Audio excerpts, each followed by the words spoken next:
Olá, seja muito bem-vindo à nossa aula, hoje falando sobre o estado de exaltação do Senhor Jesus. Este é um conteúdo da matéria de Cristologia, onde nós estudamos a vida do Senhor Jesus, os seus atributos, as naturezas do nosso Redentor, divina e humana, e estudamos também este ato glorioso do nosso Deus, da sua encarnação até a sua glória, o seu estado de glória, que é a condição que ele está hoje. Neste curso de Cristologia, nós dividimos a vida do Senhor Jesus em dois momentos: o seu estado de humilhação e o seu estado de exaltação. Quando nós falamos do estado de humilhação, estamos nos referindo a toda a vida do Senhor Jesus, do seu nascimento até a sua crucificação. Este é um tempo em que nós chamamos de humilhação porque o Rei dos Reis se submete a uma condição de limitações aqui nesta vida, neste tempo presente. Assim, então, ele se faz o Rei dos Reis, nascendo numa manjedoura, passando por toda uma vida de desenvolvimento, a sua infância, a sua adolescência, iniciando o seu ministério. Imagine o Deus glorioso sendo questionado pelos homens, tendo a sua autoridade, a sua divindade sendo questionada, sendo colocado em dúvida os seus ensinos. Tudo isso é humilhante. E claro, o ápice desta humilhação é a cruz. É ele se fazer maldito em nosso lugar, se fazer pecado em nosso lugar. Sem dúvida nenhuma, a cruz do Calvário é o ponto mais humilhante de toda a vida de Cristo, mas nós não podemos ignorar que toda a vida do Senhor Jesus, aqui nesta terra, antes da sua ressurreição e a sua ascensão, foi uma vida de humilhação. Ele sofreu, sentiu fome, sede, frio, medo, e todas essas coisas foram próprias de um estado de encarnação, onde ele se fez semelhança a nós, vivendo como nós, sofrendo como nós, e por isso chamamos este tempo de estado de humilhação. Nós já vimos este conteúdo em outro momento e agora falaremos do estado de exaltação do Senhor, aquilo que se dá depois da sua ressurreição.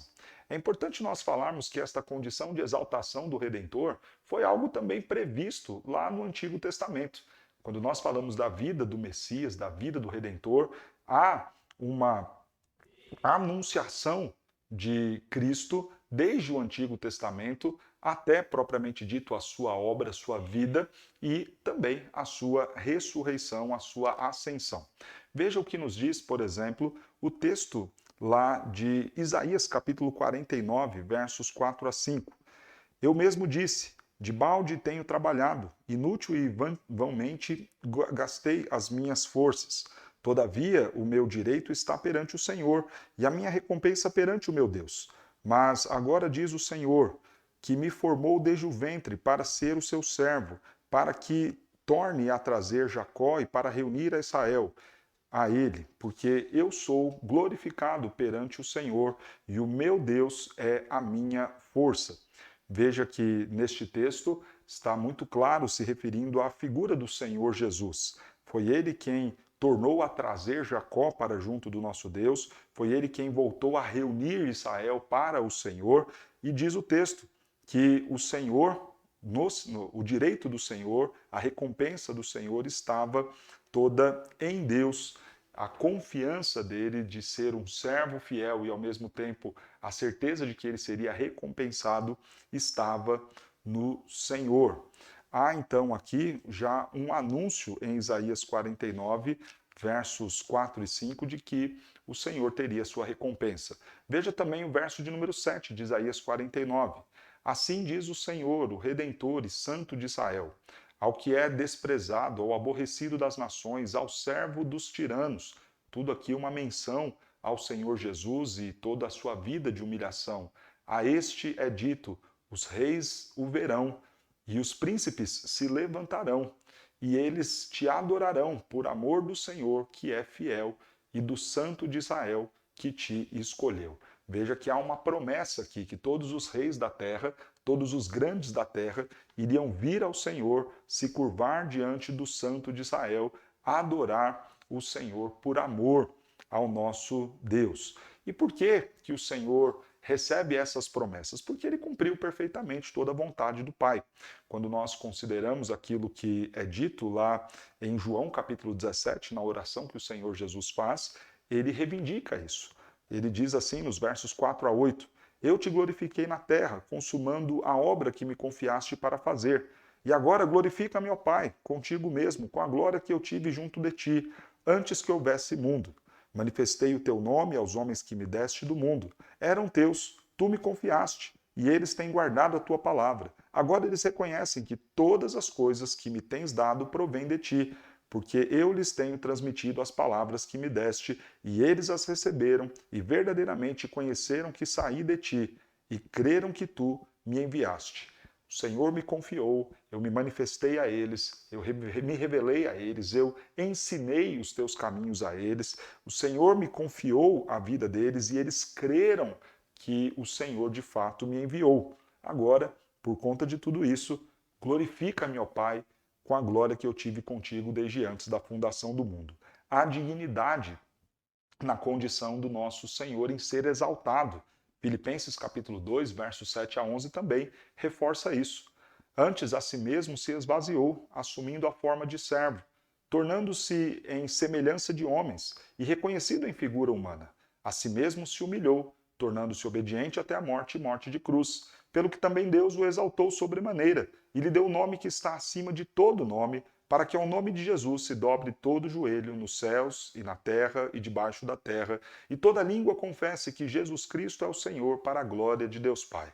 Veja que o texto de Filipenses começa justamente mostrando este estado de humilhação do Senhor Jesus.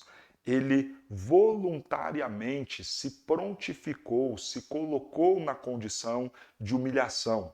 Veja que ele se esvaziou, voluntariamente ele assume a forma de servo, ele torna-se a semelhança de homens, ele vai ser reconhecido em figura humana e ele a si mesmo se humilhou, tornando-se obediente até a morte e morte de cruz. Jesus não foi forçado a fazer isso. O Senhor nosso Deus, na sua encarnação, não estava a ser obrigado àquele estado, mas ele se colocou voluntariamente por amor a nós, por amor àqueles a quem o Pai escolheu. O Senhor Jesus se prontificou a uma vida de humilhação e ao sacrifício na cruz. Veja que a sua morte, a sua obediência até a morte e morte de cruz também foi algo voluntário.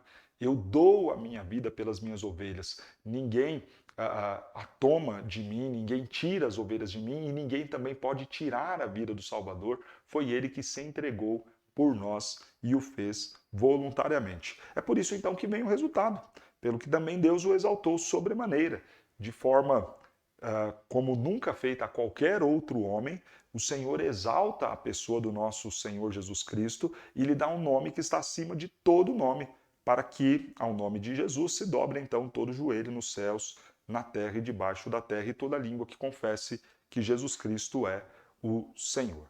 Então, quando nós olhamos aí a vida do nosso Senhor Jesus, há no pacto da redenção um acordo, um combinado de que o Filho viria, de que o Filho morreria pelos pecadores, que ele pagaria o preço, a dívida que era desses pecadores, que ele seria o mediador para esta redenção, e toda esta obra redentora de Jesus, mediatória de Jesus, nós já estudamos, já vimos a sua encarnação miraculosa, o seu nascimento de forma natural, vindo de mulher, a sua condição de divindade, todos os seus milagres realizados, os seus ensinos. Nós já estudamos este ato expiatório do Senhor na cruz em nosso lugar. Ele cumpriu perfeitamente tudo aquilo que foi pactuado com o Pai.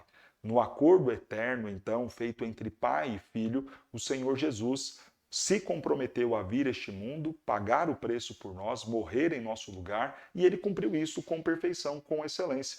É justamente porque ele cumpriu que a recompensa que lhe havia sido prometida veio, e ele agora então recebe esta condição que nós chamamos de exaltação, o seu estado de exaltação. Quando que isso começa a acontecer? Quando que vira o jogo daquele que era o servo sofredor, humilhado, o Cristo que padeceu como nós, quando que ele deixa essa condição de humilhação e passa a experimentar esta recompensa do Pai, esta retribuição por ter ele cumprido a sua parte no pacto feito com o Pai? a gente diz que isso começa a se dar na sua ressurreição. É o poder que vem do alto que vai ressuscitar a Jesus de dentre os mortos. Nós, então, passaremos a ver este Cristo em glória, este Cristo exaltado, a partir, então, da sua ressurreição. É importante nós, ao falarmos da ressurreição, vermos os argumentos bíblicos e também os argumentos lógicos sobre o fato de que Cristo, de verdade, realmente ressuscitou. E eu quero começar a argumentar a partir do texto de 1 aos Coríntios 15. 1 aos Coríntios 15 vai mostrar este Cristo ressurreto. Eu quero ler o texto, quero fazer a abertura que Paulo comenta da Escritura testemunhando do Cristo ressurreto e depois ler o texto também do Evangelho de Lucas. 1 aos Coríntios, capítulo 15. Irmãos, venho lembrar-vos o Evangelho que vos anunciei, o qual recebestes e no qual ainda perseverais. Pelo que também sois salvos, se retiverdes a palavra tal como vô-la preguei, e a menos que tenhais crido em vão. Antes de tudo vos entreguei o que também recebi, que Cristo morreu pelos nossos pecados segundo as Escrituras, e que foi sepultado e ressuscitou ao terceiro dia segundo as Escrituras, e apareceu a Cefas e depois aos 12, depois foi visto por mais de 500 irmãos de uma só vez, dos quais a maioria sobrevive até agora, porém alguns já dormem. Depois foi visto por Tiago, mais tarde por todos os apóstolos, e afinal, depois de todos, foi visto também por mim, como por um nascido fora de tempo. Porque eu sou o menor dos apóstolos, que mesmo não sou digno de ser chamado apóstolo, pois persegui a igreja de Deus. Mas pela graça de Deus sou o que sou, e a sua graça, que me foi concedida, não se tornou vã. Antes trabalhei muito, muito mais do que todos eles. Todavia, não eu, mas a graça de Deus comigo. Portanto, seja eu ou sejam eles, assim pregamos e assim crestes. Ora, se é corrente pregar-se que Cristo ressuscitou dentre os mortos, como, pois, afirmam alguns dentre vós que não há ressurreição de mortos? E se não há ressurreição de mortos, então Cristo não ressuscitou. E se Cristo não ressuscitou, é vã a nossa pregação e vã a vossa fé.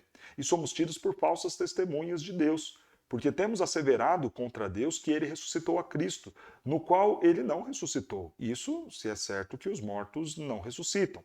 Porque se os mortos não ressuscitam, também Cristo não ressuscitou. E se Cristo não ressuscitou, é vã a vossa fé, e ainda permaneceis nos vossos pecados. E ainda mais, os que dormiram em Cristo pereceram. Se a nossa esperança em Cristo se limita apenas a esta vida, somos os mais infelizes de todos os homens. Há aqui, no texto de Paulo escrevendo aos Coríntios, uma série de bons argumentos para nós crermos na ressurreição de Jesus. E eu elenco aqui alguns para que nós pensemos um pouco a partir de agora. Veja que Paulo começa falando de uma série de pessoas que testemunharam este Cristo ressurreto. Antes ele usa a expressão também que Jesus morreu segundo a Escritura, e aqui já é uma argumentação importante, né? Alguns vão dizer o seguinte: não, na verdade ele nunca morreu, né? Ele ficou apenas enfermo ali na cruz, mas não chegou a morrer e por isso que ele aparece recuperado depois de 3 dias. Não, a Escritura demonstra que ele morreu e, irmãos, diante de todo o sofrimento que ele passou e tudo aquilo que foi causado a ele, de fato era impossível para qualquer ser humano sobreviver a tamanha tortura que foi a cruz. Jesus verdadeiramente morreu. As pessoas viram-no morto. Ele foi dado como morto pelas autoridades romanas, pelos soldados romanos que o sepultaram e, ao perceber aquilo que havia sido feito com o Salvador, lamentaram e viram que havia algo diferente naquele homem que eles estavam ali a tirar da cruz e a encaminhar para a sepultura. Jesus morreu conforme diz a Escritura, morreu pelos nossos pecados, foi sepultado e ressuscitou ao terceiro dia, segundo as Escrituras. Do que ele está falando? Do registro dos evangelistas. O registro apostólico de que Jesus havia vindo a este mundo, morrido na cruz e ressuscitado ao terceiro dia.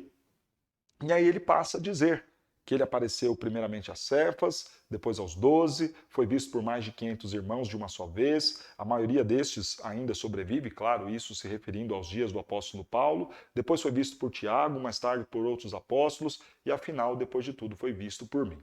Daqui a pouquinho nós vamos falar sobre esta mudança de vida dos apóstolos e o testemunho deles em relação ao Cristo ressurreto. Mas veja que Paulo já abre o texto falando sobre a ressurreição dos mortos, mostrando que existem testemunhas que viram Jesus ressurreto, que viram Jesus em vida depois do terceiro dia. A partir daí, então, lá no verso 14, Paulo vai mostrar para nós aí algumas argumentações lógicas e ele vai fazer aqui um discurso com perguntas e respostas, colocando aqui algumas proposições bem interessantes que vão nos fazer pensar. Primeiramente, se Cristo não ressuscitou, os mortos também não ressuscitarão. E se não há ressurreição de mortos, então os homens estão desassistidos de esperança. A primeira argumentação lógica de Paulo é o seguinte: olha, se Jesus não ressuscitou, então não vai ter ninguém que vai ressuscitar depois dele. Então não há qualquer tipo de esperança para nós. Vamos viver a vida, vamos viver cada dia e quando acabar, acabou. Ponto final. Se ele, que é o Filho de Deus, não ressuscitou, então não há por que nós esperarmos a ressurreição de qualquer outra pessoa, não há por que nós esperarmos e considerarmos a ressurreição dos mortos, a ideia de vida eterna, etc. e tal. Então, a primeira argumentação dele é essa. Se Jesus não ressuscitou, então não há mais esperança para absolutamente ninguém. Ou nós vamos considerar que somos mais especiais que Cristo, ou nós vamos considerar que os nossos antepassados que morreram são mais importantes, mais privilegiados, mais belos, mais lindos, mais santos do que o próprio Senhor Jesus. Se ele morreu e não ressuscitou, então qualquer outro que veio antes dele, que morreu também, não ressuscitaria. Segundo a argumentação de Paulo, se Cristo não ressuscitou, a pregação do evangelho é vazia de conteúdo. Então ele vai dizer, olha, aquilo que nós estamos pregando é vão. Se Jesus não ressuscitou, o verso 14, é vã a nossa pregação. Nós estamos aqui pregando para você, crê em Cristo Jesus, você terá a vida eterna. Creia no Senhor Jesus, ser fiel até a morte, dar-te-ei a coroa da vida. Mas Paulo, que vida é esta? Se o Jesus que vocês estão pregando está morto, não faria menor sentido. Não faria sentido nós considerarmos uma igreja tão pujante, uma igreja tão dedicada à pregação, se ela estivesse a falar de um Cristo que está morto. Olha, eu vou falar de Jesus aqui, vou pregar o evangelho. Tá, mas cadê esse Cristo? Ah, então, ele morreu e está lá morto. Não, não faz sentido nenhum. Só há verdade e beleza no evangelho que nós pregamos porque pregamos um Cristo que está vivo, senão a nossa pregação, o nosso evangelho não haveria nem por que chamar evangelho. Né? Se evangelho é boa notícia, eis que trago boa notícia. Teve um homem muito sábio, muito inteligente, fantástico, extraordinário, Deus encarnado que morreu e acabou sua história. Ué, que boa notícia é essa? Seria um evangelho vazio de conteúdo. Ainda no verso 14 ele diz que é vã a nossa pregação e vã também a nossa fé. Não só aquilo que nós anunciamos para as pessoas não faria sentido, como também a nossa fé. Ora, que esperança eu teria na vida eterna se o meu Cristo não ressuscitou? E quando a gente fala de fé, irmãos, isso aqui é um sustentáculo daquilo que é a igreja, daquilo que é o cristão. Eu me dou o direito aqui de compartilhar com vocês uma situação que eu e a minha esposa vivemos. Em 2015 nós perdemos um filho. E aquilo que trouxe para nós grande esperança é a certeza de que nós estaríamos com ele, que nós o veríamos mais uma vez, que nós teríamos a condição de ter o nosso filho nos nossos braços e poder desfrutar de uma vida com ele que nos foi privada aqui nesta terra. Agora, onde está a nossa fé de que isso vai acontecer? Porque Cristo ressuscitou. O nosso Cristo ressuscitou. E ele voltará. E voltará para resgatar a sua igreja no último dia, porque ele ressuscitou, os mortos em Cristo ressuscitarão, e nós seremos ressuscitados, e o nosso filho ressuscitará, e nós estaremos com ele. E essa é a nossa fé. Foi isso que nos fez enxugar os nossos olhos, respirar fundo, sofrer, lamentar, viver o luto, claro, claro. Ter fé não significa não enfrentar o luto e não sentir a dor. Ter fé significa passar pelo luto, passar pela dor, crendo naquilo que há de vir, tendo esperança no futuro. Pois bem, se Cristo não tivesse ressuscitado, então seria vã a nossa pregação e vã também a nossa fé. Então lá no verso 15, Paulo continua a argumentar. Se Cristo não ressuscitou, Os apóstolos, então, foram falsas testemunhas e os maiores mentirosos de toda a história, porque eles disseram que Deus ressuscitou a Jesus, quando na verdade Deus não o fez. E aí seria uma mentira contada aos homens, mas estariam eles também pecando muito contra Deus, porque eles estariam falando que Deus fez uma coisa que na verdade Deus não fez. Olha que argumento sensacional de Paulo, né? Olha, vejam esses apóstolos, vejam esses homens que abandonaram suas profissões, que deixaram absolutamente tudo para pregar o evangelho de Cristo. Uai, eles estão falando uma mentira? Eles se reuniram e combinaram uma coisa para falar de um homem que está morto. Que vantagem eles levariam com isso? Não faz sentido nenhum. Aliás, falando sobre esta ideia dos apóstolos levarem vantagem, há um autor que me foge o nome agora, que uma das argumentações que ele usa, e eu nem a listei aqui, é justamente essa ideia de você não ter qualquer tipo de vantagem em levantar ou combinar uma mentira dessa. Esse autor vai dizer o seguinte, que há coisas que vão motivar os homens a fazerem algum tipo de complô. E ele vai colocar o poder, o dinheiro e a luxúria, os prazeres. E vai colocar que homens podem combinar fatos, combinar histórias, pela ambição do poder. Olha, vamos atingir tal posto, vamos dominar tal coisa. Ou eles poderiam fazer aquilo pensando em ganhos financeiros. Olha, se a gente combinar bem essa mentira aqui, a gente vai ganhar alguma coisa com isso. Ou então pensando nos prazeres. Olha, a gente vai ter esses prazeres, a luxúria, se nós combinarmos essa história e tudo der certo. Quando a gente olha o resultado que foi a vida dos apóstolos, eles não tiveram absolutamente nada disso. Todos eles foram perseguidos e mortos. O último que ficou para contar a história, o apóstolo João conta essa história quando está na ilha de Patmos. Não há por que eles combinarem essa história, da qual eles sabiam que seriam perseguidos. E sabiam porque Jesus havia avisado eles: olha, o mundo vai odiar vocês. Então, não haveria qualquer motivação para que eles inventassem uma história sobre um Cristo que morreu e ressuscitou ao terceiro dia. Mas Paulo segue, e o verso 16 e 17 agora vai vir mais uma argumentação.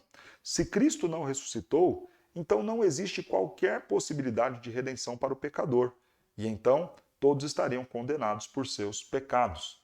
Porque se os mortos não ressuscitam, também Cristo não ressuscitou. E se Cristo não ressuscitou, é vã a nossa fé e ainda permaneceis nos vossos pecados. Se a vida de Jesus veio para nos dar vida, nos livrar da condenação da morte que veio por conta do pecado, se Jesus não ressuscitou, nós permanecemos sem redenção.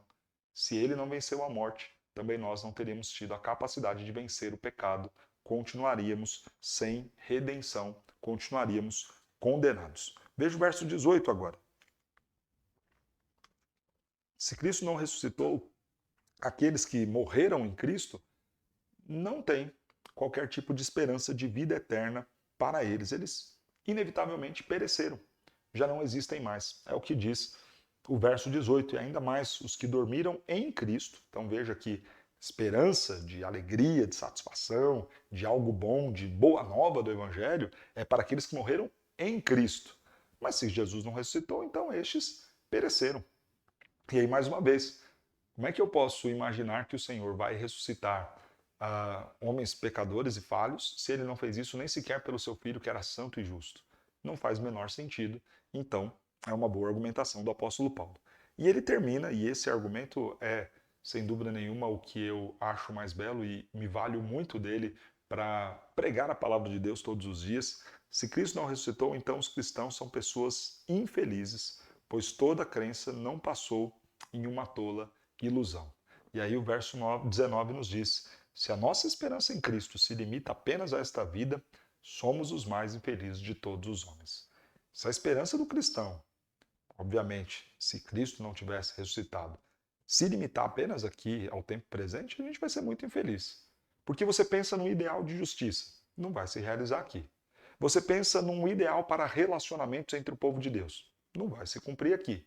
Você pensa num ideal de condição física, de saúde. Olha, como eu gostaria de acordar e não sentir nenhum tipo de dor, de desconforto, poder fazer aí inúmeras atividades sem ter aí a fadiga de um estresse, de um cansaço sobre a conta.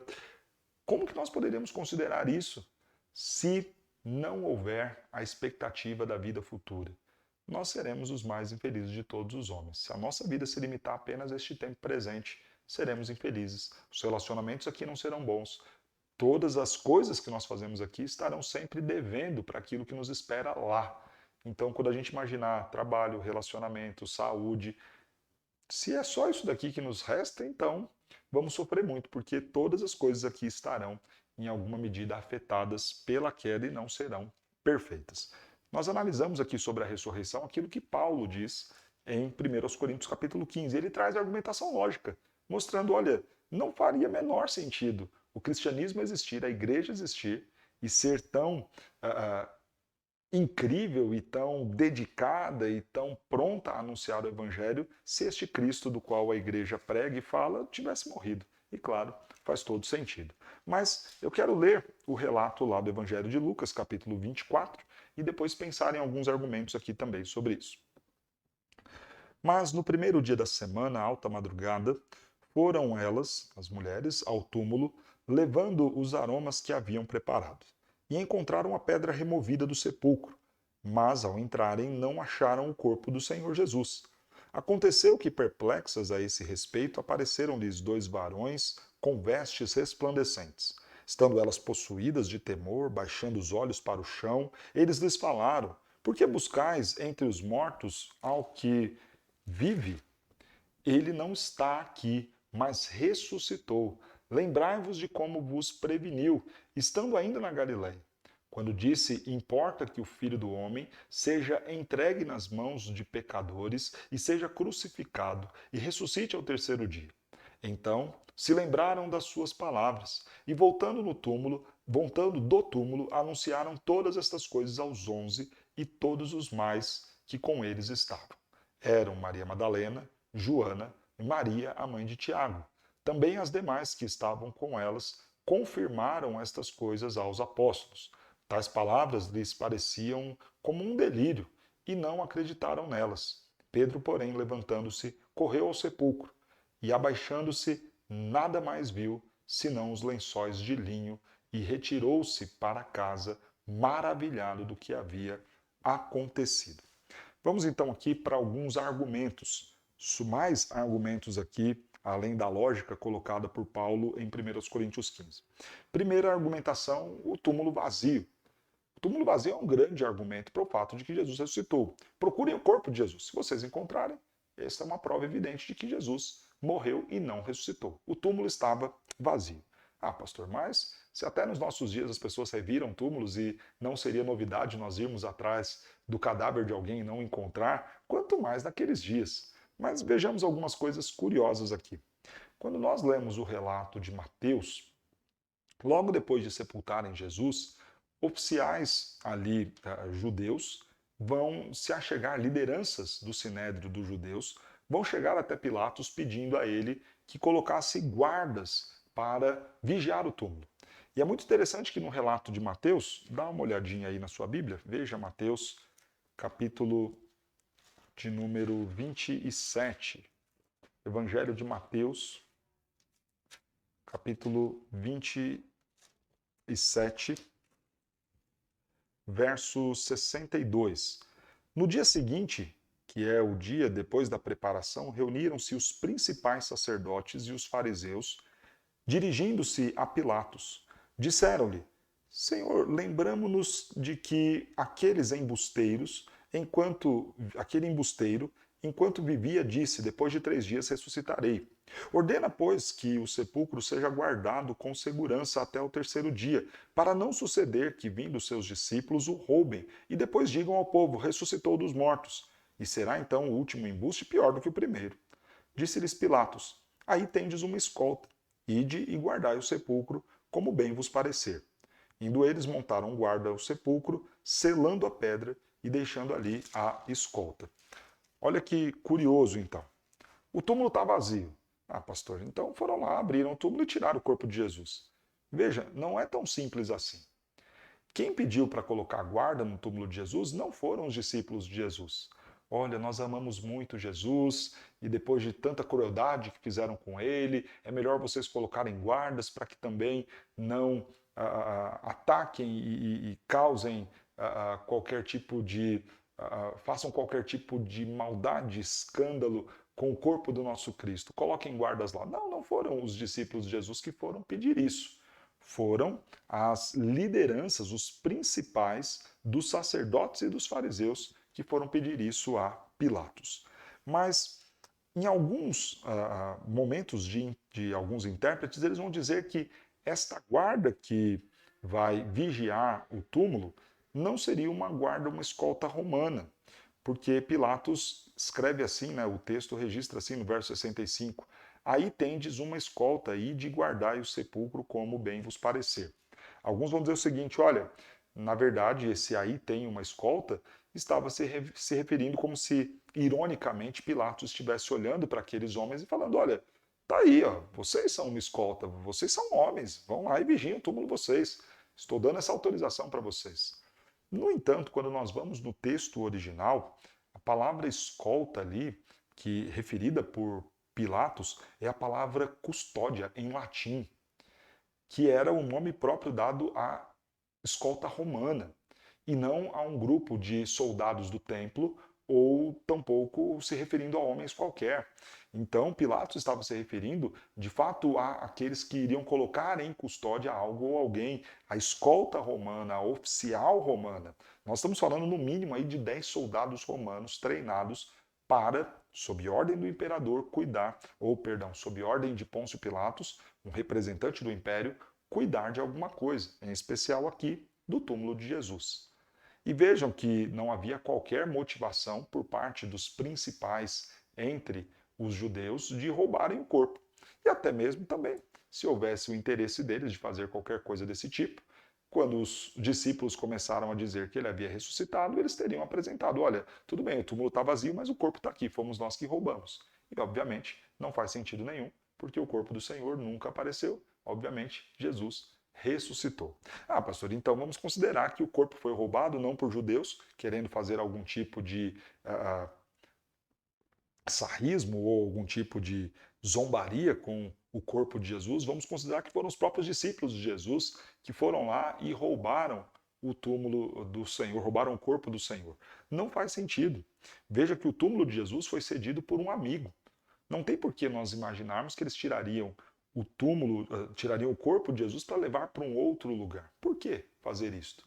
Se já havia sido algo ali cedido não por inimigos, mas por amigos, por pessoas próximas de Jesus. Foi ali o corpo do Senhor sepultado num sepulcro particular de José de Arimateia, que era alguém tido como próximo do Senhor ou simpatizante entre os discípulos de Jesus. Então não faz sentido você querer, desejar levar o corpo para outro lugar, mas vamos considerar que eles levaram.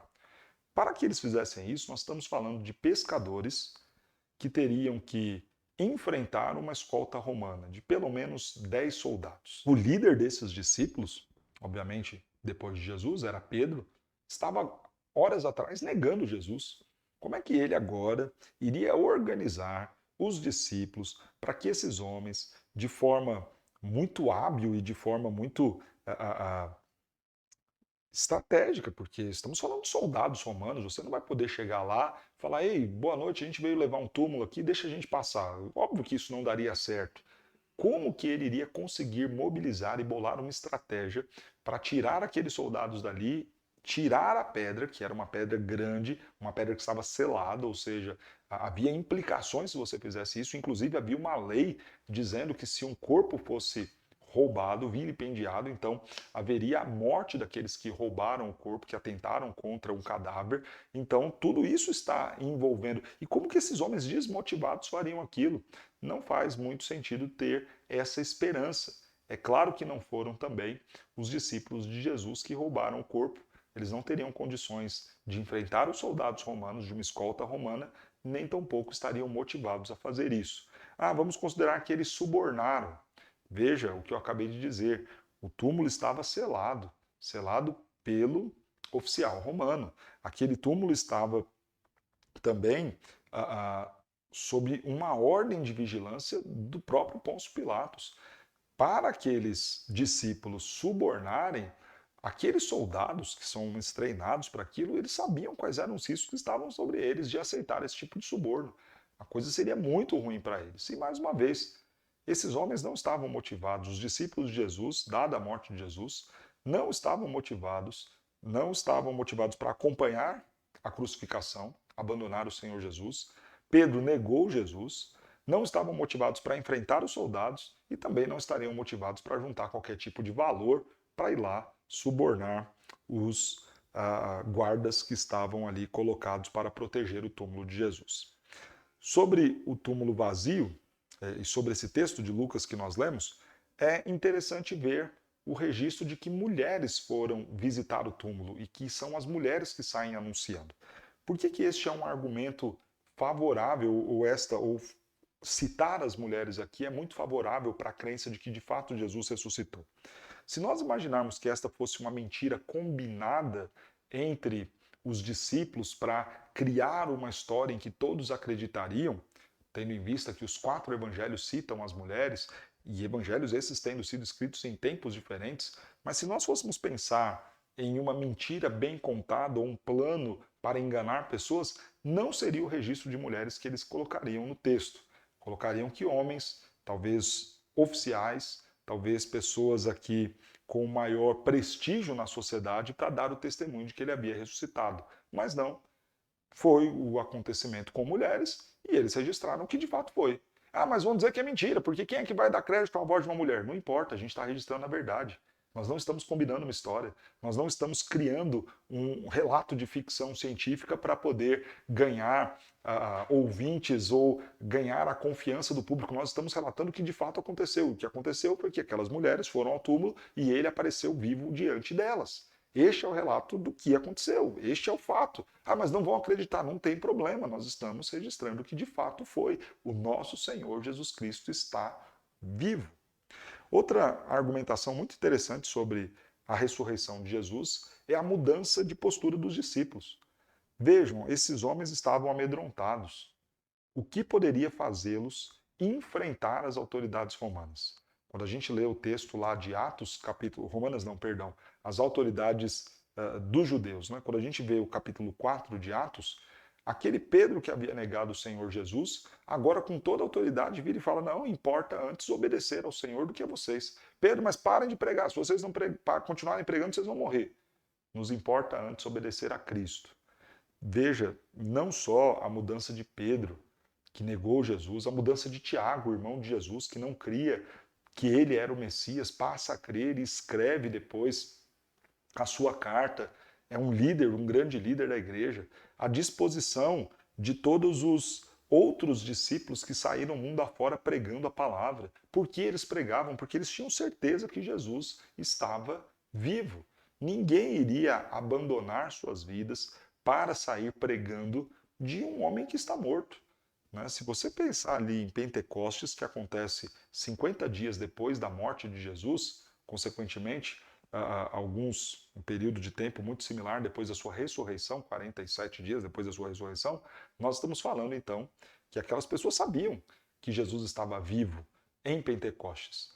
Então elas estão ali juntando para ser aquele grande grupo da igreja de Jerusalém, onde todos tinham em comum, partiam pão de casa em casa. Lembra-se aquela história de que a igreja, o povo, um grande número de pessoas que se reúne ali em Jerusalém para ser povo de Deus, o nascimento da igreja. Todos esses discípulos estariam ali por quê? Se a história fosse uma grande mentira, se Jesus de fato não estivesse vivo e ressurreto.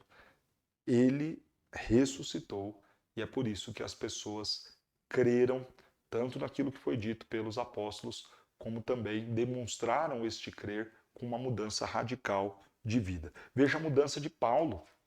Paulo perseguia a igreja, mas teve um encontro com esse Cristo ressurreto no caminho para Damasco.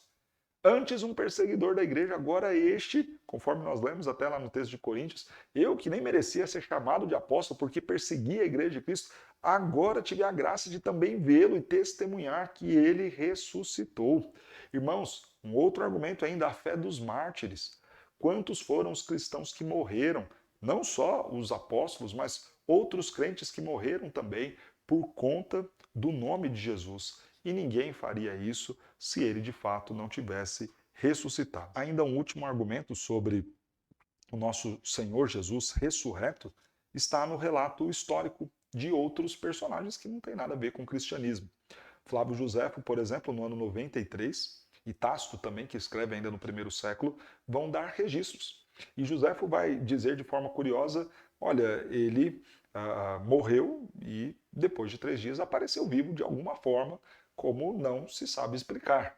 Obviamente, Josefo não está preocupado em criar qualquer associação do Antigo Testamento, do Cristo Redentor, do Messias prometido com a figura de Jesus, mas está escrevendo que de fato isso foi dito e estava sendo anunciado nas ruas e ele testemunha que isso de fato aconteceu, né?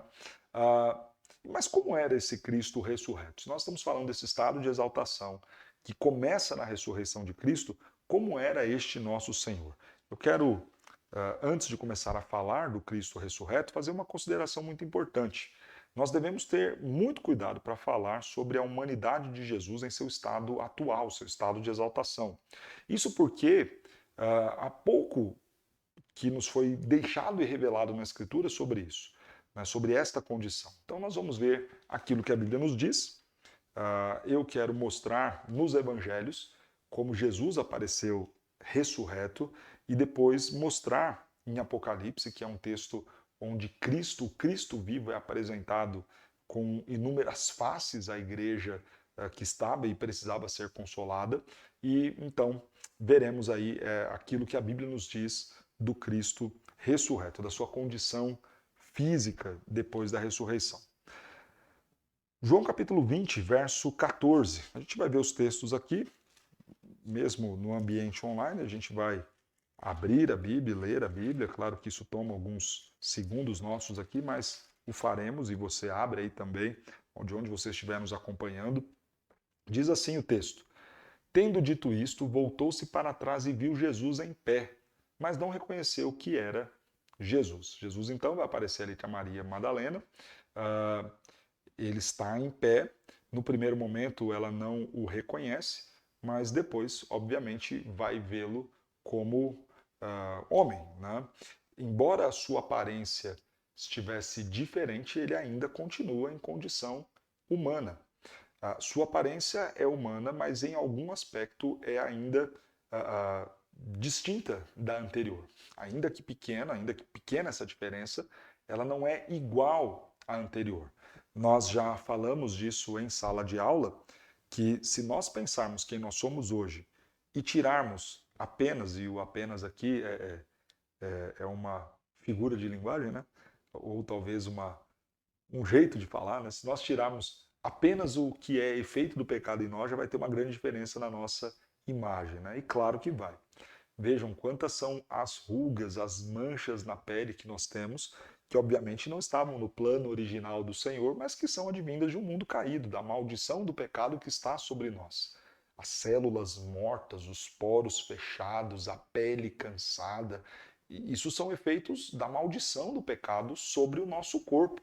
Sem falar, às vezes, traços, cicatrizes, que são frutos de atitudes pecaminosas nossas, ou pelo menos atitudes que não deveriam ter sido tomadas e que, pela nossa ignorância, dada as limitações que o pecado nos impõe, nós tivemos essas atitudes e ficamos com as marcas ali, né? Isso acontece conosco, né? O nosso corpo sofre doenças, o nosso corpo sofre desgastes, frutos do pecado, e isso altera a nossa fisionomia. Se você olha uma pessoa velha e você olha uma foto daquela pessoa novinha, você vai ter dificuldade de falar, olha, esse aqui é o mesmo que eu estou vendo?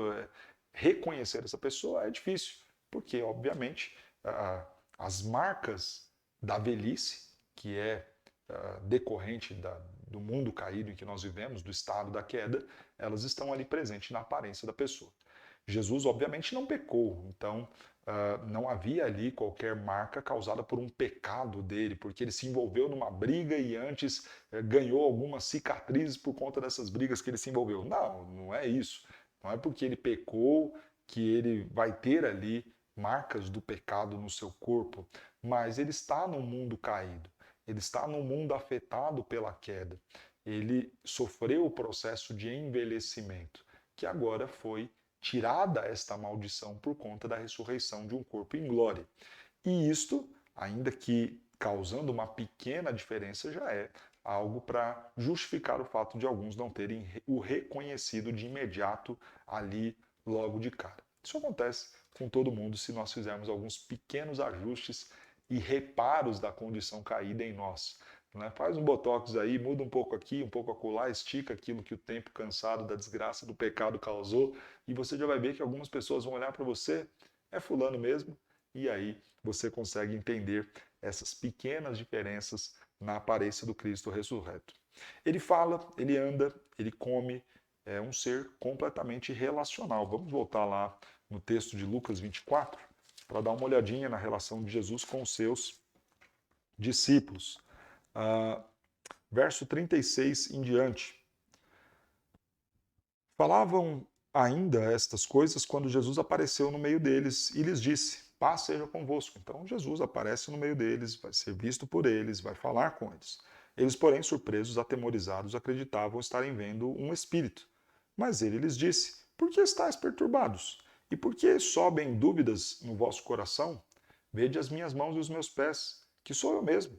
Apalpai-me, verificai, porque o espírito não tem carne, nem ossos, como vedes que eu tenho. Dizendo isto, mostrou-lhes as mãos e os pés. E por não acreditarem eles ainda, por causa da alegria e estando admirados, Jesus lhes disse: tendes alguma coisa para comer?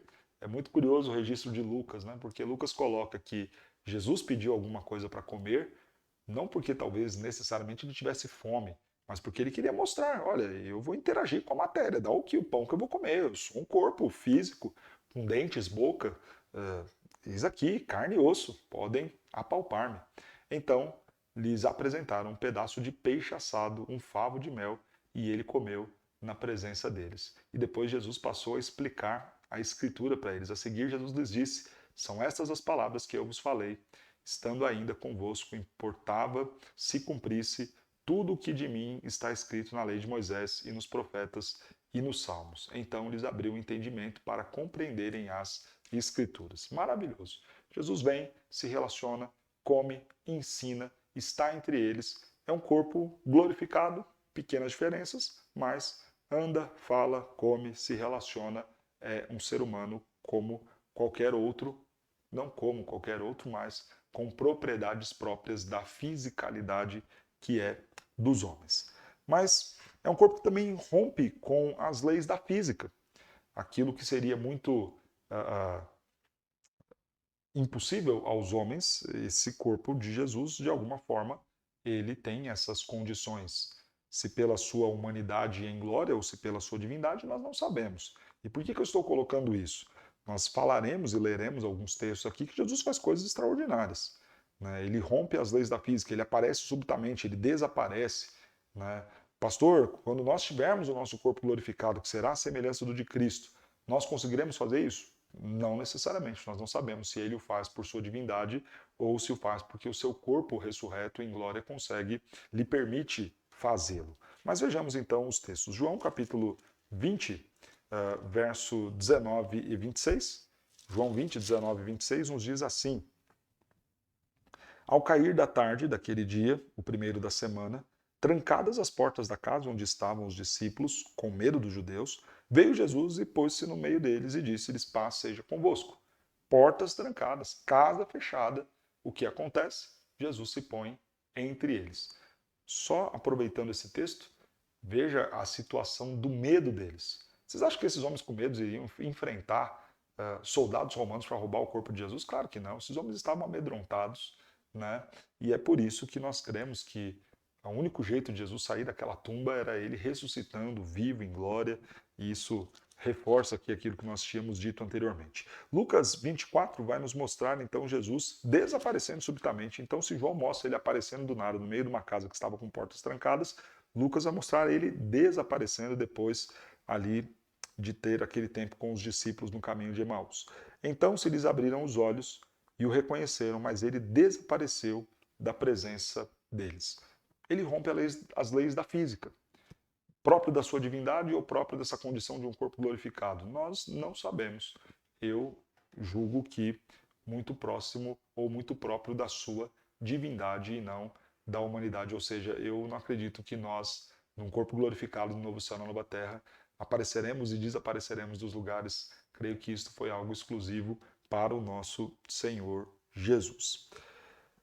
Vamos então agora seguir falando desse Cristo depois da ressurreição, mostrando a sua exaltação muito bem detalhada no livro de Apocalipse. Apocalipse vai nos mostrar aqui em diversos textos o nosso Senhor Jesus de forma gloriosa. E eu quero ver com você, parte a parte de Apocalipse, dando essa ênfase em Cristo, falando com a sua igreja e se apresentando à sua igreja. Pastor, por que ir a Apocalipse? Irmãos, nós estamos falando de uma igreja que estava vivendo um tempo de dura perseguição. Muitos crentes estavam desconfiados se valeria a pena mesmo ser cristão, valeria a pena sofrer por Cristo, por Jesus. Parece que não faz sentido nenhum. Onde está esse Senhor? Onde está este Cristo por quem nós estamos morrendo, entregando as nossas vidas? Não nos parece valer a pena isso. Será que de fato ele ressuscitou? Será que de fato ele está vivo? Será que de fato ele é tão grandioso, tão glorioso, tão poderoso como diziam os apóstolos? Alguns crentes no final do primeiro século estavam pensando assim. E aí Jesus escreve ou aparece para João e manda que João escreva às igrejas mostrando que ele, Jesus, estava vivo, reinando, governando e que muito em breve voltaria para julgar e dar a consumação dos seus planos. Por isso a gente pega aqui Apocalipse, não dá para falar do estado de exaltação de Jesus, daquilo que se dá com ele depois da ressurreição, sem falar de Apocalipse e mostrar a força deste Cristo. Este é o Cristo que nós temos, é o nosso Senhor Jesus, creiamos nele. É assim que nós encerraremos aqui o nosso curso de Cristologia, mostrando a grandeza do nosso Cristo no seu estado atual. Apocalipse já começa assim, né? João vai ter a visão do Senhor Jesus vindo e falando diretamente com ele. Ele está na ilha de Patmos e tem a visão, e é dito, começa o livro assim, revelação de Jesus Cristo, que Deus lhe deu para mostrar aos seus servos as coisas que em breve devem acontecer e que ele, enviado por intermédio do seu anjo, notificou ao seu servo João, o qual atestou a palavra de Deus e o testemunho de Jesus Cristo quanto a tudo o que viu. Veja, é a revelação de Jesus Cristo por intermédio de João, que atestou a palavra de Deus, o testemunho de Jesus Cristo. Tudo que está em Apocalipse, então, é a mensagem de Jesus Cristo, direta para a igreja, para que João, então, registrasse. E aí vem, a partir do verso 9 do capítulo 1. Eu, João, irmão vosso e companheiro na tribulação, no reino e na perseverança em Jesus, achei-me na ilha chamada Patmos por causa da palavra de Deus e do testemunho de Jesus. Estou preso porque preguei de Jesus. Mas vale a pena, João, pregar de Jesus? Vale. Vale porque ele está vivo, vale porque ele é grande, vale porque ele é poderoso, vale porque ele é o nosso Cristo glorioso, em estado de exaltação. Achei meu espírito no dia do Senhor e ouvi por detrás de mim grande voz como de trombeta, dizendo: o que vês escreve em livro e manda às 7 igrejas: Éfeso, Esmirna, Pérgamo, Tiatira, Sardes, Filadélfia e Laodiceia. Veja, primeira coisa aí que João vai testemunhar: ouvi por detrás de mim uma grande voz como de trombeta. Essa expressão grande voz de trombeta vai aparecer em diversos momentos em Apocalipse. É a voz poderosa do Senhor Jesus. Qual é o contraste aqui? Não é mais aquela voz embargada do Cristo que estava pendurado no madeiro, mas uma voz como de trombeta, falando audivelmente, com força ali, para que João pudesse ouvir. Voltei-me para ver quem falava comigo, e voltando vi 7 candeeiros de ouro, e no meio dos candeeiros um semelhante a filho do homem. Jesus se identifica assim, né, como filho do homem, com vestes talares, cingido à altura do peito, com uma cinta de ouro. Veja, as vestes talares é uma condição de sua grandeza, de sua realeza, cingido à altura do peito, porque ele está pronto para sair, para batalhar, para pelejar pelos seus.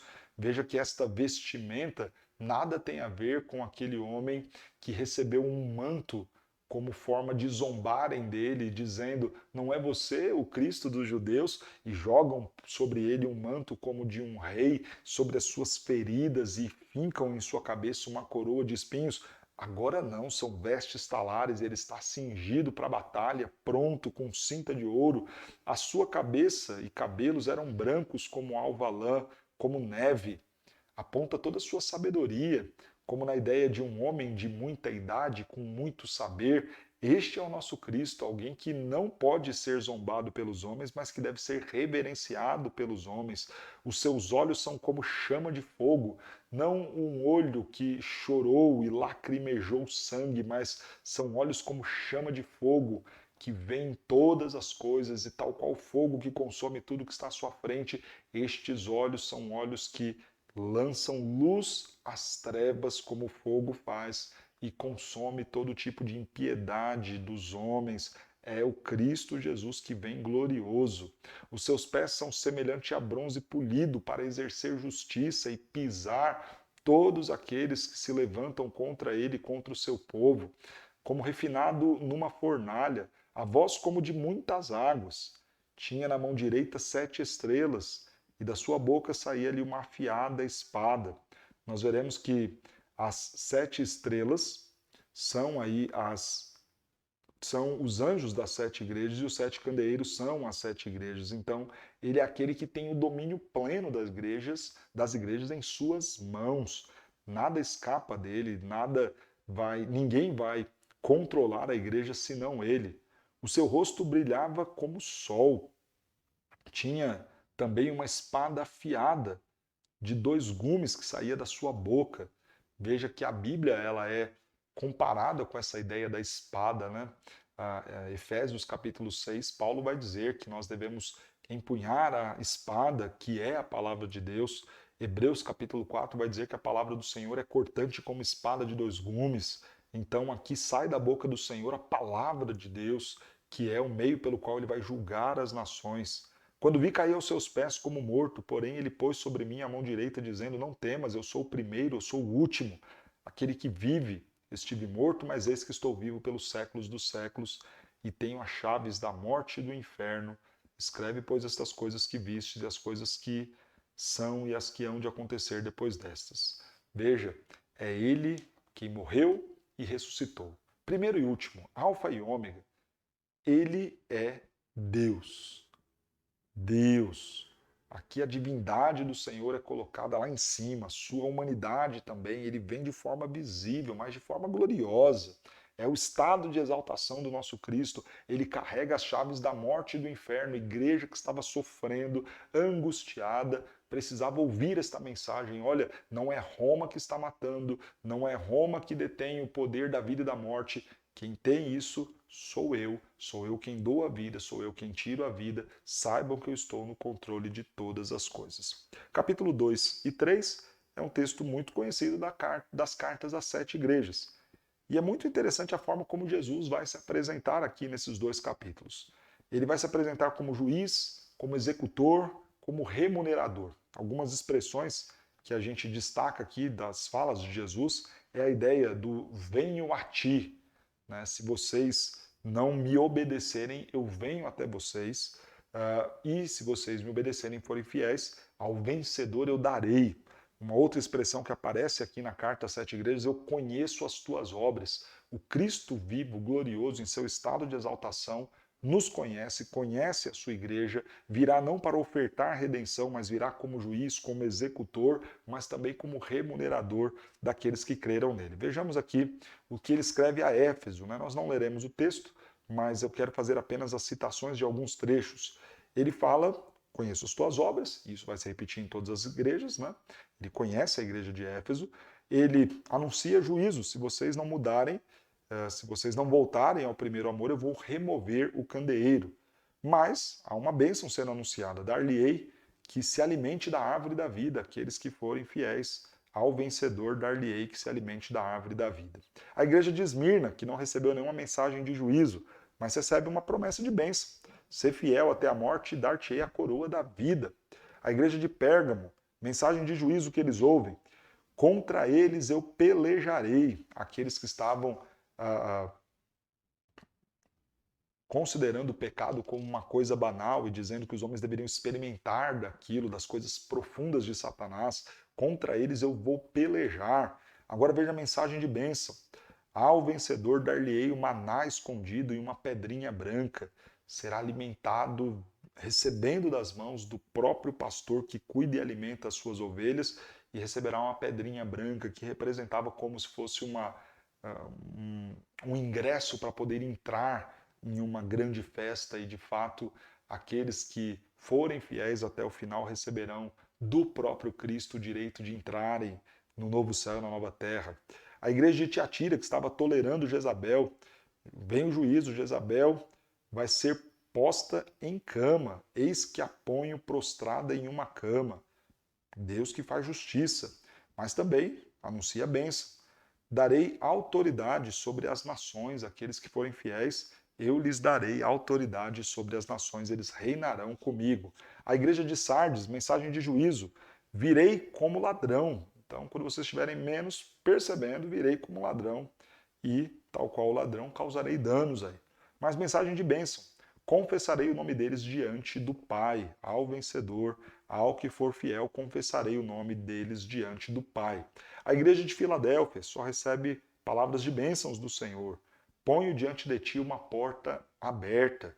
A igreja de Laodiceia, mensagem de juízo, vou expor a vergonha da sua nudez. Mensagem de bênção, ao vencedor dar-lhe-ei sentar-se comigo no meu trono. Olha que coisa maravilhosa então que nós vemos aqui. Quem é o nosso Senhor Jesus e como ele está no seu estado de exaltação? Ele está julgando. Ele é o juiz. Ele está atento, vendo as obras do seu povo. Ele executa o juízo. Ele também remunera com bênçãos o seu povo. Em Apocalipse capítulo 4, verso 1, João vai ser chamado para ir para o céu. E veja, depois destas coisas olhei e eis não somente uma porta aberta no céu, como também a primeira voz que ouvi, como de trombeta, lembra? Aquela voz de Cristo gloriosa a falar comigo, dizendo: sobe para aqui e te mostrarei o que deve acontecer depois destas coisas. João vai ter o vislumbre do céu. O que está acontecendo no céu neste momento? João foi convidado pelo próprio Cristo. Jesus se apresenta como sendo o caminho para o céu. Aquilo que ele havia dito já lá atrás para os seus discípulos: eu sou o caminho, a verdade e a vida. É reforçado aqui quem é o nosso Cristo e como ele está no seu estado de exaltação. Ele continua sendo o caminho, a porta para as suas ovelhas entrarem no céu, entrarem no aprisco do Senhor. Em Apocalipse 5 e 6, Jesus vai aparecer como sendo aquele que governa todas as coisas. Depois da visão do céu, em Apocalipse capítulo 5, tem aquela visão do livro selado. João se põe a chorar. Por que está chorando? Olha, não há quem possa abrir o livro, nem olhar para ele. Todavia, um dos anciãos me disse: não chores, eis que o leão da tribo de Judá, a raiz de Davi, venceu para abrir o livro e os seus 7 selos. Jesus então pega o livro da história da humanidade, começa a desatar os selos, e o capítulo 6 vai mostrar cada um dos selos sendo abertos, e a cada abrir do selo vem a expressão: quando o Cordeiro abriu o selo, o Senhor Jesus, então, dos céus, regendo todos os acontecimentos aqui da terra, ele vem como rei. Veja aí Apocalipse capítulo 12, verso 5, lembrando que Apocalipse conta e reconta a mesma história, vai mostrar Jesus aí governando e reinando. Nasceu-lhe, pois, um filho varão que há de reger todas as nações com cetro de ferro, e o seu filho foi arrebatado para Deus até ao seu trono. Falando aqui no capítulo 12 sobre Jesus, nasceu Jesus, aquele que veio para governar todas as coisas, e ele, depois de morrer e ressuscitar, foi arrebatado por Deus para o seu trono. Jesus é aquele que governa, o seu estado agora de exaltação é de dominar, não mais aquele que foi zombado como o rei dos judeus ali na hora da sua crucificação, mas aquele que de fato está governando toda a terra. Apocalipse 24, verso 4, mostra, né, ali as almas de todos aqueles que estão reinando com Cristo, todos estes que são vistos ali no céu, né, eles vivem e reinam com Cristo durante os 1000 anos. Nós cremos que neste momento o Senhor Jesus está reinando. Depois, lá no capítulo 7 de Apocalipse, nós estamos fazendo a sequência, 1, 2, 3, 4, 5, 6, agora no capítulo 7, Jesus vai ser visto aí e vai se apresentar à igreja como sendo aqueles que consolam os que já morreram. Então veja, aí quando nós temos a visão dos glorificados, lá no verso 17, diz assim: Pois o cordeiro que se encontra no meio do trono os apacentará e os guiará para as fontes da água da vida, e Deus lhes enxugará dos olhos toda lágrima. É o Senhor quem está lá no céu, com os santos que estão reunidos, a visão dos glorificados, louvando, adorando a Deus, e o Senhor conduzindo-os às fontes da água da vida, onde encontra refrigério, consolo, alimento. Este é o nosso Cristo que está no céu a cuidar dos seus. Capítulo 11, nós veremos o Senhor Jesus, o Cristo vivo, que virá para resgatar a sua igreja. Capítulo 8, 9 e 10 mostram aí a conclusão dos acontecimentos do fim, e o capítulo 11 mostra o Senhor Jesus voltando. Ele vem para resgatar os seus. Isso será repetido também mais adiante em Apocalipse, mas aqui no capítulo 11, verso 12, nos diz assim a palavra de Deus.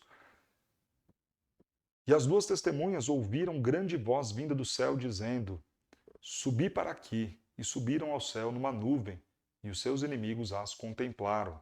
Veja que Apocalipse está relatando aquilo que Paulo já havia dito lá em 1 aos Tessalonicenses, falando da volta de Jesus, o nosso Cristo, no seu estado de exaltação, morreu, ressuscitou, subiu aos céus e voltará em glória para resgatar a sua igreja. Veja aqui o que nos diz o texto de 1 Tessalonicenses, capítulo 4, verso de número 16. Porquanto o Senhor mesmo, dada a sua palavra de ordem, ouvida a voz do arcanjo e ressoada a trombeta de Deus, descerá dos céus e os mortos em Cristo ressuscitarão primeiro. Dada a sua palavra de ordem, o Senhor mesmo, dada a sua palavra de ordem, descerá dos céus para reunir a sua igreja. Capítulo 19 de Apocalipse vai mostrar aí o Senhor Jesus, o noivo da igreja. Olha que coisa gloriosa, mais uma vez belíssima. Verso de número 9 do capítulo 19. Então me falou o anjo: escreve, bem-aventurados aqueles que são chamados à ceia das bodas do Cordeiro, e acrescentou: são estas as verdadeiras palavras de Deus. Nós que cremos no Senhor, participaremos de uma festa com Ele. É um encontro do noivo com a sua noiva, nós, a igreja. Que coisa maravilhosa! Isso é o estado atual do Senhor, seu estado de exaltação. Ele é juiz, ele é o rei que governa, ele é aquele que consola os mortos, é aquele que voltará para resgatar a sua igreja, ele é o noivo da sua igreja, ele é o vingador que vai punir todos os inimigos. Veja o capítulo 19, agora os versos 11 a 16. E aqui nós veremos várias menções deste Cristo como aquele que vem para julgar e exercer vingança contra os inimigos. Vi o céu aberto e eis um cavalo branco.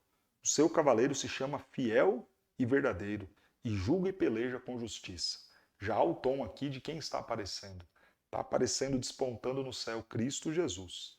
Ele é fiel e verdadeiro. Ele vai julgar agora sem margem para erro, fiel e verdadeiro. Seus olhos são como chama de fogo. Lança a luz sobre o pecado dos homens, enxerga todas as coisas, não dá para escapar, tal qual não se escapa do fogo, não se escapa dos olhos de Deus, nenhuma impiedade passará sem a justa punição. Na sua cabeça há muitos diademas. A ideia dos diademas, aquilo que confere autoridade para aquele que governa, ele vai julgar e tem autoridade para isso. Claro que tem, ele tem moral para isso. Ele é o que fez tudo correto, não pecou, satisfez plenamente a justiça de Deus. É ele quem está no trono, vai julgar com justiça, de forma fiel, de forma verdadeira. Seus olhos já contemplaram todas as coisas e ele tem autoridade para fazer, porque ele tem moral para isso. Tem um nome escrito que ninguém conhece, senão ele mesmo. E esta ideia do nome escrito que ninguém conhece se dá porque se num primeiro momento nós o vimos como Cordeiro de Deus, que tira o pecado do mundo, manso, que foi para a cruz como uma ovelha sem questionar qualquer coisa, calado, mudo, agora há um outro lado, uma outra face do Senhor que os homens ainda não conheceram. Este que vem para julgar, como juiz, não aquele que veio para ofertar salvação como no primeiro momento, mas agora aquele que de forma última virá para exercer o juízo. Ele está vestido com um manto tinto de sangue, e o seu nome chama-se o Verbo de Deus. Para entender essa ideia do manto tinto de sangue, nós temos que voltar ao capítulo 14, versos 19 e 20, que nos diz: Então o anjo passou a foice na terra, vindimou a videira da terra, lançou-a no grande lagar da cólera de Deus, e o lagar foi pisado fora da cidade, e correu sangue ali. A ideia da vindima do Senhor ceifando os inimigos e pisando ali como se fossem uvas, a ideia é que o próprio Cristo veio e pisou. São os pés de bronze polido que vêm para esmagar, para pisar estes que perseguiram a igreja, maltrataram a igreja, causaram danos ao povo de Deus. Ele vem como vingador, ele vem como juiz. Seguiram então o exército que há no céu, montado em cavalos brancos, com vestiduras de linho finíssimo, branco e puro. Sai da sua boca uma espada afiada, para com ela ferir as nações, e ele mesmo as regerá com o cetro de ferro, e pessoalmente pisa o lagar do vinho do furor da ira do Deus Todo-Poderoso. Ele vem agora para julgar. Vai julgar como? Pela palavra, pela espada, a palavra que sai da sua boca, a palavra de Deus. Aquilo que nós falamos, a espada de dois gumes, lá de Efésios 6, lá de Hebreus 4, é através da palavra do Senhor que ele vai julgar os homens. Há os preceitos de Deus que foram deixados, que foram entregues. Esses homens não são inocentes.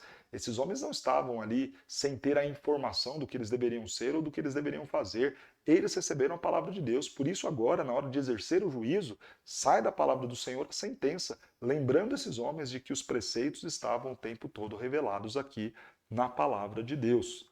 Veja então, verso 19, ele decreta então o fim desses homens, no capítulo 19, e causa a morte destes, né?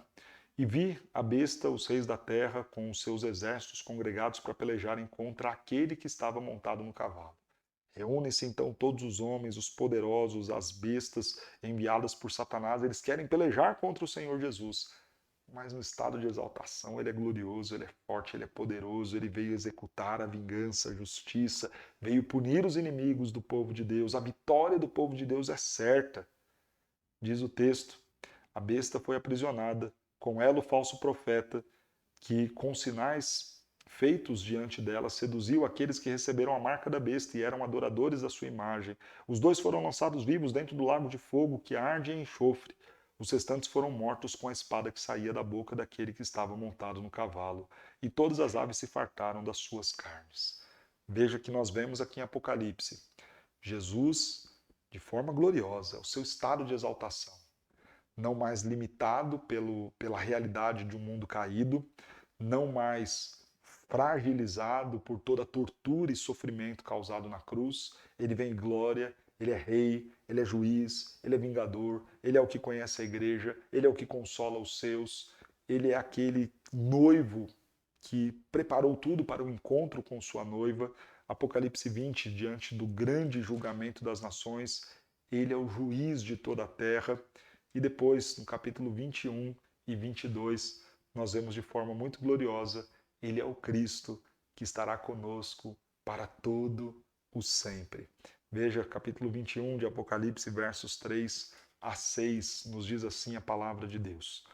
Então ouvi grande voz vinda do trono, dizendo: Eis o tabernáculo de Deus com todos os homens. Deus habitará com eles, eles serão povos de Deus, e Deus mesmo estará com eles. E lhes enxugará dos olhos toda lágrima, e a morte já não existirá, já não haverá luto, nem pranto, nem dor, porque as primeiras coisas se passaram. E aquele que está sentado no trono disse: Eis que faço nova todas as coisas, e acrescentou: Escreve, porque essas palavras são fiéis e verdadeiras. Disse-me ainda: Tudo está feito, eu sou o Alfa e o Ômega, o princípio e o fim. Eu, a quem tem sede, darei de graça a fonte da água da vida. Veja que a mesma forma como foi mencionado lá na visão dos glorificados, ser ele o cordeiro que conduz à fonte da água da vida, a mesma forma que a voz lá no primeiro capítulo se identificou: eu sou o Alfa, o Ômega, o princípio e o fim, é dito aqui que ele é o Deus que habitará com os homens no novo céu e na nova terra. Viveremos para todo sempre com o nosso Cristo, o Deus conosco, não só na sua encarnação lá no início dos evangelhos, mas também que depois da ressurreição, no seu estado de exaltação, continua conosco. Este é o Senhor Jesus em seu estado de exaltação. Aquele que governa, rege todas as coisas, o faz com poder e também virá para julgar a terra. Algumas aplicações para nós encerrarmos então aqui a nossa aula. Primeiro, adore a Cristo porque ele é digno. Quando a gente fala do estado de exaltação de Cristo, estamos falando o seguinte: ele merece ser exaltado. Por quê? Tu que foste morto, com teu sangue compraste homens que procedem de toda tribo, povo, língua e nação. A ti seja toda a honra e toda a glória. Exalte ao Senhor Jesus, ele é digno da nossa adoração, porque ele cumpriu perfeitamente toda a vontade do Pai. Ele ressuscitou, está ali ouvindo o nosso louvor, a nossa adoração, e merece todo o louvor, toda a honra e toda a glória. Trabalhe. Segunda aplicação aqui, sirva ao Senhor, porque ele é um Deus justo, galardoador dos que o buscam. Nós falamos muito sobre a certeza de um juiz vingador vindo aí. Se no primeiro momento ele veio para ofertar a salvação, agora ele vem para julgar a terra. Se você já creu em Cristo Jesus, já não há mais condenação para você. Então trabalhe.